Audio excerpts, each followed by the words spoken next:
Hello बच्चों, let's look at the question. List two differences between the capitalist and socialist ideas of private property.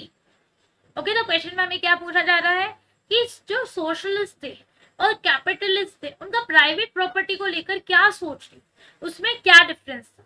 तो सबसे पहले हम ये जानते हैं कि कैपिटलिस्ट कौन थे और सोशलिस्ट कौन थे। ठीक है, कैपिटलिस्ट वो लोग थे जिनका बिलीव था that the power should be in the hands of the few. Okay, तो प्राइवेट प्रॉपर्टी जो है वो सब किसके पास होनी चाहिए, कुछ लोगों के पास ही होनी चाहिए, प्राइवेट प्रॉपर्टी का कॉन्सेप्ट होना चाहिए।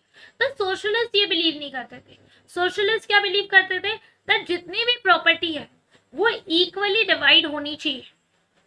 ओके, तो एक सोच में डिफरेंस था कि कैपिटलिस्ट को क्या था कि एक प्राइवेट प्रॉपर्टी होनी चाहिए जो कुछ लोग ही ओन करें, और सोशलिस्ट ये बिलीव करते थे कि प्राइवेट प्रॉपर्टी किसी की नहीं होनी चाहिए, जो भी हमें मिल बांट के एंजॉय करना चाहिए। They believed in a class based society. Yes, कि मतलब ये क्लास के लोग हैं तो ये प्रॉपर्टी उनकी होनी चाहिए। मगर जो सोशलिस्ट थे वो क्लासलेस सोसाइटी थे। बोले इररिस्पेक्टिव आप कहाँ से भी आते हो, अगर आपने मेहनत करी है, आप काम कर रहे हो, तो इस पे आपका भी हक है। कैपिटलिस्ट क्या सोचते थे कि जो भी प्रॉफिट कमा रहे हैं ना, वो खाली ओनर्स को अपने पास रखना चाहिए, वर्कर्स को नहीं बांटना चाहिए। क्यों?